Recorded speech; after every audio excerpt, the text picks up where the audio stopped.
Beautiful, beautiful Earth Angels. Welcome back to a daily dose of love. I'm going to be pulling you some unconditionally loving messages from the Froggy's Guide to Self-Care Oracle. If you're reoccurringly come to this channel, you know how much I love this deck. It's just so amazing, just like you. So we're going to be having a little shuffle and seeing what comes out. We've got a card flying out already, actually. And it says, I am okay with who I am. I am not perfect, but I'm always learning and growing. Wow, this is so interesting how this is bringing through an almost download reflection that I had the other day. Maybe you guys have been reflecting on this or had downloads about this. You see the way the frog's holding him like this? Self-consciousness. When we say, this is so interesting when there's different applied connotations to things, because as humans, maybe we learn the word self-consciousness as insecurity. So funny how it has that connection when we can actually see that as well as self-consciousness, self-awareness. And so I think what an extremely important point to remember is that I'm speaking to a group of people who have an extremely high self-awareness. You have incarnated with an extremely high self-awareness. What does this mean? It means that a lot of times you're viewing yourself from observer point of view. Say you're in a conversation, or say you're in a group dynamic, or say you're in a workplace, or even just here. You're often observing yourself from outside of the self, or how does this look in a particular way, or this or that. You're in observer view of observing yourself, because you are internally as well. You are not your feelings or your thoughts, you're the observer to them. So in this sense, you have a higher self-awareness, you have a high self-consciousness. And when you have a high awareness, it means we question a lot more, and it means we review and reflect a lot more. And what that means is we're more likely to be self-conscious.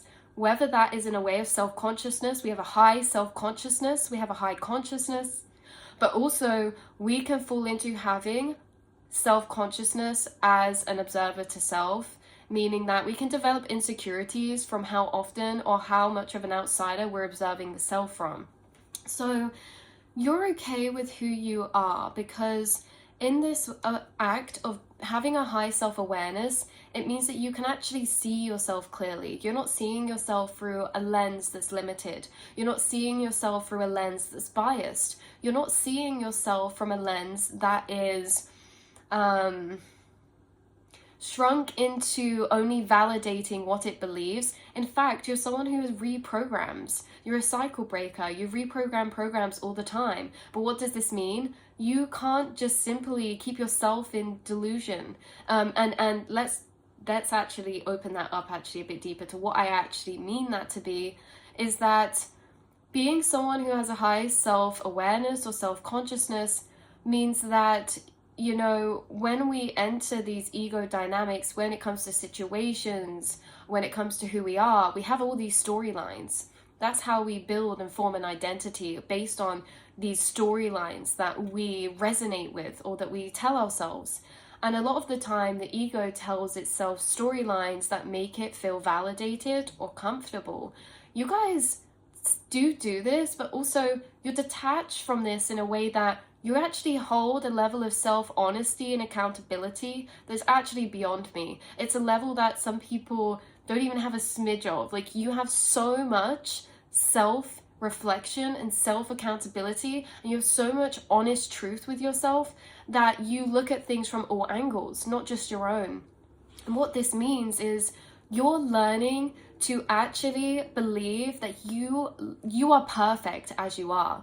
Because being someone with a high self-awareness means not only have we seen every beautiful part of ourselves, we're also very aware of our fragilities. We're also very aware of our insecurities, of our choices, of our programmings, of our shadow, because every human has a shadow and a light, or what we perceive or label as shadow and light, where we hold shame and guilt, or we hold, you know, pride and empowerment. And there's this essence of being able to see yourself from the outside in so clearly means that, yeah, you've seen your light to, wow, such a level that tells me you know that you are such a powerful, multi-dimensional being. but also that you're aware that you do have shadows, that you do have things that are programmings that maybe feel self-sabotaging at points, or that do you down at points, or this or that, or make you show up in ways that maybe you feel like, oh, it shouldn't be like that, but I feel that way. You know, you have shadows, you're honest with yourself. But at the same time, this is what makes you perfect. There's this like conditioning that you've moved out from, where it's like, I have to be perfect. Because you have such a high self-awareness, you can see the areas where you're like, oh, I could be a bit better in this area, or I could alchemize in this area, or I could improve in this area. But your spirit team is channeling through that just because you have this high self-awareness, we're not here to make ourselves all like the depiction of healed or perfect. Actually, it's your shadow that makes you perfect. Why? Because it makes you genuine. It makes you real, okay? It makes you honest. It makes you human. Like, you're someone who actually, these things we see as shadows are being misinterpreted, because actually a lot of the shadows we have, first of all, weren't even shadows to begin. Like, if we're seen as overly sensitive, you know, that could be seen as like a sign of weakness. We're emotionally weak. We need to be more stronger emotionally. No, we don't. Being sensitive is a sign of emotional intelligence. So for beginners, some of these shadows that we observed weren't even traits to change in the first place. They don't need changing. Nothing about you needs changing. But again, like, I heard someone say, like, well, you know, because again, at this level of self-honesty and harshness, it can even be taken into self-criticism sometimes, in a sense of berating, because it's like, you guys are doing the best you can. And again, your shadow traits, or even frequencies like anger or this or that can be seen as, you know, we don't want to project things. Actually, anger can be conviction for standing in an empowerment of justice and truth. Like, every shadow that we perceive is also just a perception. We as humans created shadow and light. We created good and bad. Like, we have this interconnected way of experiencing all emotions, all frequencies that help us, that are actually tools that help us to grow, help us expand, help us evolve.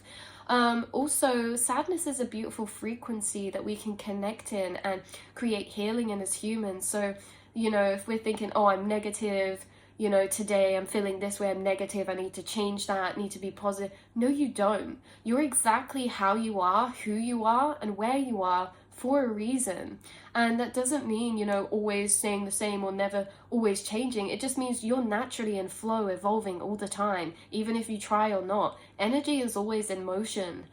So, you know, a law of the universe, energy is always in motion. Things don't just freeze in time. If you leave an apple out and it's eaten, it will slowly decay. Energy is always in motion. Is it trying? No. And this is like you. You are like that. You're always evolving and changing without trying. But again, this high self-awareness, it could shame us sometimes. Being so high self-aware, it can make us self-conscious, because, you know, we're aware of all the things around us, and then we apply and put ourselves in the mix of that. But actually seeing ourselves separately, individually, you know, regardless of the outside world, regardless of other people, regardless of all this outside information, just loving yourself for who you are, seeing that you are perfect even when you're learning and growing. And that is what makes you perfect. Because if you are perfect, you don't have anything to learn, you don't have anything to do. Why are we here? Because this earth is a beautiful opportunity and experience for us as souls to actually experience and learn and grow and to forget, to remember, you know? And so part of that forgetting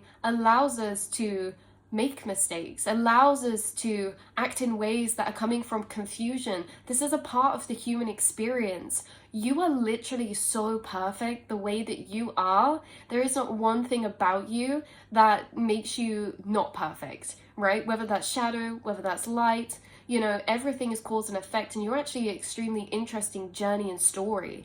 Yeah, because you as a person are a story in yourself. All of the traits, all the things that make up who you are, you know, programmings, experiences, you know, you carry them with you as the person you are in every moment.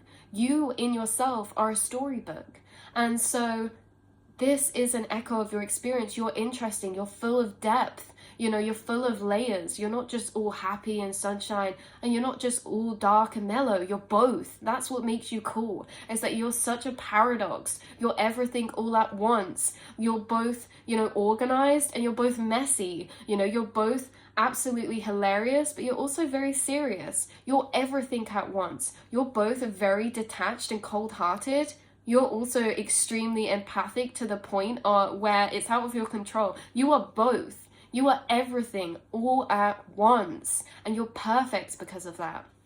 So again, you're okay with who you are because you're not perfect, but you're always learning and growing.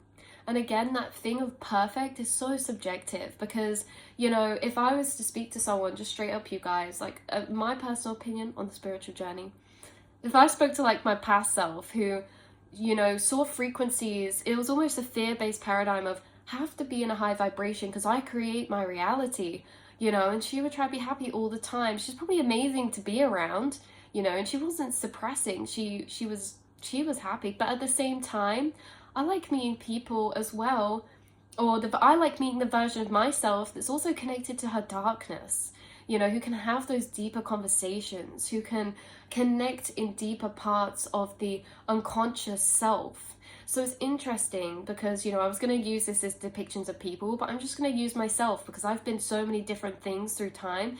But yeah, it's like, you know, I may have considered myself perfect then, but actually I'm perfect here as well. So it's like, also, you're perfect in every version of yourself for different reasons, because it's always like you're alchemizing to evolve for a reason. You don't just change into something different. It's always like based off the energies and experiences and who you have already been. So the you as you are now are literally perfect. That's what I have to say. That's the message I have for you. And that is coming through in a way to also acknowledge that because we have a high self-awareness, or people with high self-awareness might also find they're people that actually deal with more insecurity or more self-consciousness, right? So it's just to be aware of that. It's to be aware of that because that self-consciousness can either be something that builds us up or breaks us down.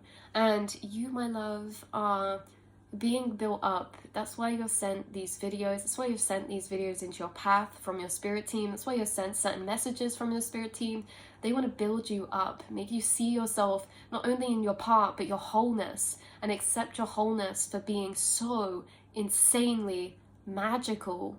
So I love you so much, and I will see and speak to you all in the next reading, beautiful souls. Mwah.